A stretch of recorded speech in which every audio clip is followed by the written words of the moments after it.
배철수의 음악 캠프입니다. 자, 김세윤의 영화 음악 진행합니다. 김세윤 씨, 어서 오십시오. 네, 안녕하세요. 네. 이상하게 기다리는 분들이 계시네. 네. 이상한 건 아니죠? 미안해요. 아니요, 이상합니다.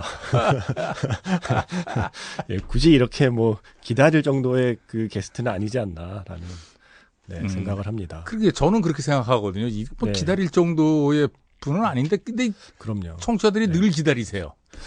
기다릴 만한 게스트는 임진모 선생님이나, 태인영 씨나 이런 분은 충분히 기다릴 수 있습니다만, 저나 배수탁 작가는 굳이 이렇게 기다릴 만한 게스트는 아니지 않나. 그러니까 김세윤 씨는 혼자 가진 않겠다 이거군요. 그럼요. 배수탁 씨 다리를 잡고 같이 가겠다. 그럼요. 저 혼자 죽진 않을 겁니다. 정말 이 시적절하며 이 상황에 딱 맞는 얘기 하셨네요. 네. 저도 그렇게 생각합니다. 아니, 저는 김세윤 씨는 꼭 필요하다고 생각해요. 자, 오늘 어떤 영화입니까? 이번 주에 개봉을 하는 작품이고요. 네. 원더스트럭이라는 작품입니다. 원더스트럭. 네, 이게 스트럭이 뭐냐면 이게 영화가 중요하게 번개 맞는 게 중요한 설정이에요. 네네. 번개를 맞는데 그야말로 원더하게 번개를 맞는 거죠. 네, 그래서 원더스트럭이라는 제목이고, 네. 이거는 같은 제목의 원작이 있어요. 원작자가 브라이언 셀지닉이라고 그 위곡 캬브레라고 하는 원작 소설이 나와 있고, 그걸 영화로 만든 게 휴고라는 작품이거든요. 휴고. 마틴 스콜세지의 휴고를 보신 분은 같은 원작자의 또 다른 작품이 원더스트럭이다라는 걸 이제 아시면 될 것 같고요. 네네. 원작을 이제 보러 가시면 약간 깜짝 놀라실 거예요. 제가 이 도서관에 가서 빌렸거든요. 예. 600페이지가 넘습니다. 그렇게. 근데 어린이 책이거든요. 어린이 책이 600페이지가 넘어요. 깜짝 제가 예전에 무슨 국어 대사전 이후로 그렇게 두꺼운 책을 처음 본 것 같아요. 그런데 책을 가정 대백과 사전 이런 거 이렇게 두꺼운 거 있죠. 그렇죠. 예전에 막 집에 꽂혀 있는. 그런데 약간 겁을 먹었는데 책을 읽는 데는 정말 얼마 안 걸려요. 한 반나절 만에 다 읽었어요. 그게 왜 그러냐면 이 영화가 절반은 그림이에요. 절반은 사파인데, 이게 재밌는 게 뭐냐면 1927년에 살고 있는 로즈라는 소녀와 1977년에 살고 있는 벤이라는 소년의 이야기가 동시에 진행이 되거든요. 50년 차인데요. 네, 50년 차이를 두고 1927년 뉴욕을 배경으로 로즈라는 소녀의 이야기, 77년 뉴욕을 배경으로 벤이라는 소녀의 이야기를 풀어가는데, 이 책의 특이한 구석이 뭐냐면 로즈라는 27년에 살고 있는 소녀의 이야기는 그림으로만 풀어가요. 그러니까 보통 우리가 그림책을 보면 글이 있고 글에 대한 이해를 돕는 역할로 사파가 등장하잖아요. 그렇죠. 근데 이 책에 등장하는 사파는 그거 자체로 하나의 이야기를 끌고 갑니다. 그러니까 27년 소녀의 이야기는 그림으로만 표현되고 77년 소년의 이야기가 이제 글로 표현되는 거거든요. 그러니까 엄밀히 우리가 읽어야 할 텍스트로만 따지면 그 책의 절반, 조금 안 되는 정도의 양이 글로 써 있기 때문에 책을 읽는 데는 그렇게 크게 부담되는 책이 아니고요. 근데 이게 재밌는 게 브라이언 셀지닉 감독이 이 책을 쓰게 된 계기가, 그러니까 청각장애인. 근데 이 책을 보면 청각장애인이라는 표현을 쓰지 않고 농인이라는 표현을 써요. 그러니까 들을 수 있는 사람은 청인, 들을 수 없는 사람은 농인. 그러니까 뭔가 마치 일반인과 청각장애인이라고 부르는 순간 청각장애인을 하나의 그룹으로 묶어버리잖아요.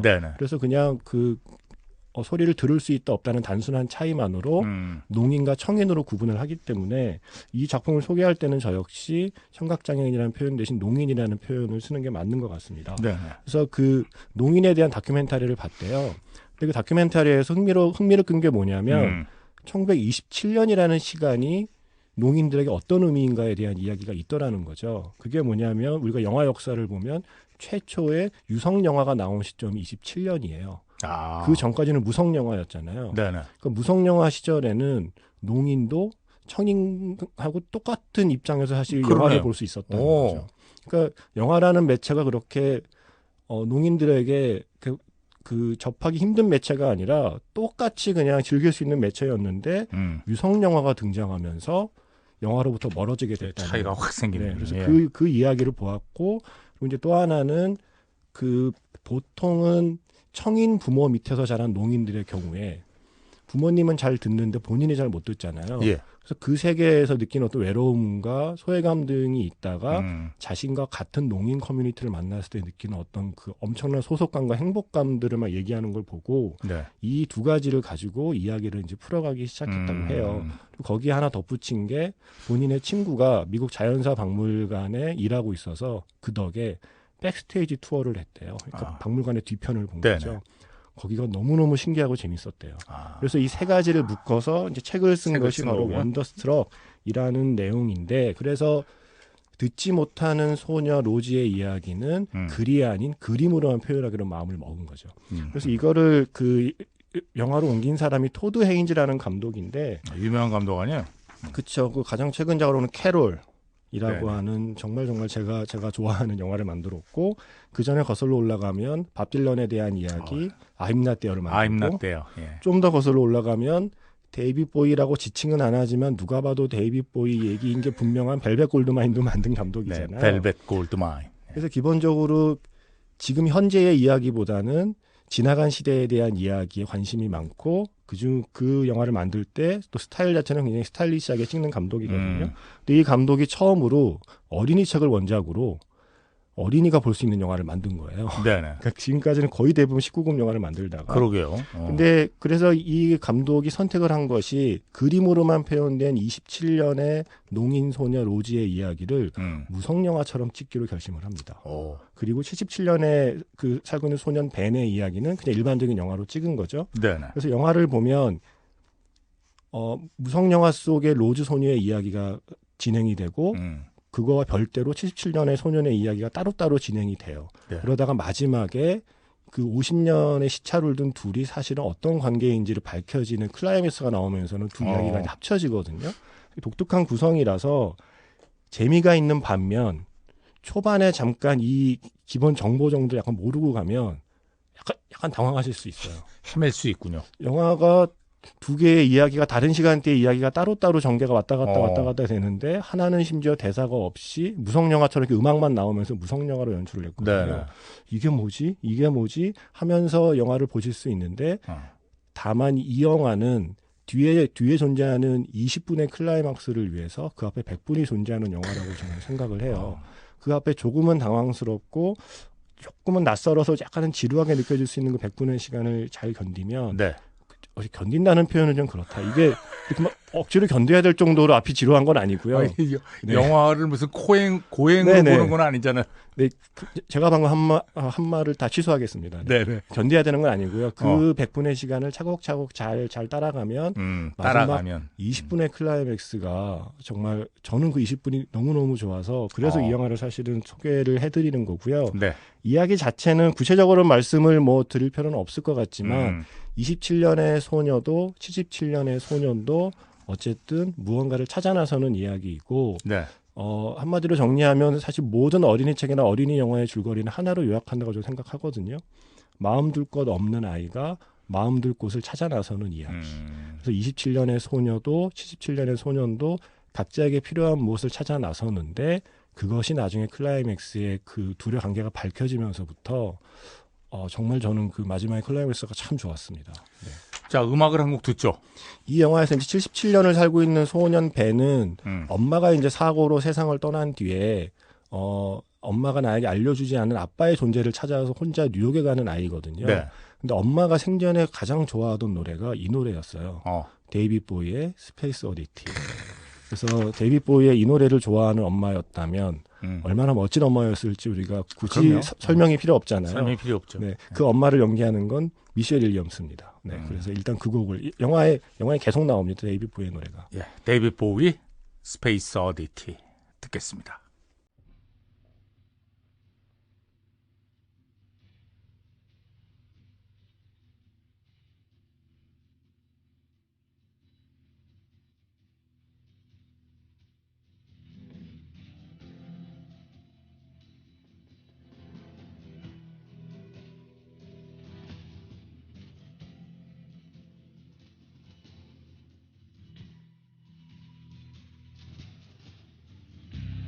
Ground control to Major Tom. Ground control. control to page a song.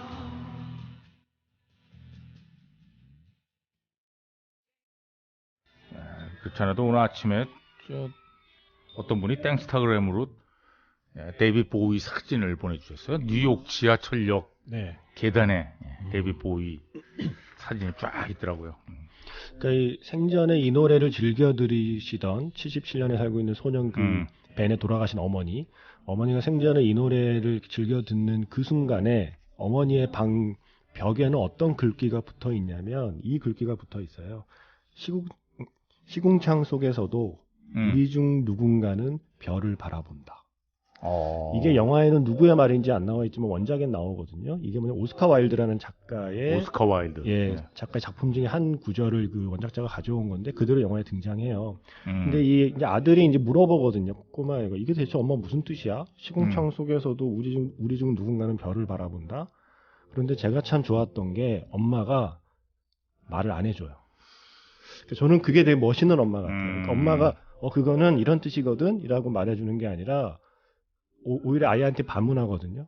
무슨 뜻일까? 그러면 약간 이게 아이한테 하나의 인생의 화두처럼 되는 거죠. 그래서 사실은 이 아이가 아빠를 찾아 뉴욕으로 가는 그 여정, 그 뒤에 만나는 어떤 만남들을 과정을 다 겪으면서 서서히 이게 무슨 뜻인지 어렴풋이 짐작해가는 과정이 어쩌면 부모가 아이를 멋있게 키우는 하나의 방식은 아닐까. 데이빗 보위의 스페이스 어디티 이런 음악을 듣는 엄마니까. 네, 그렇죠.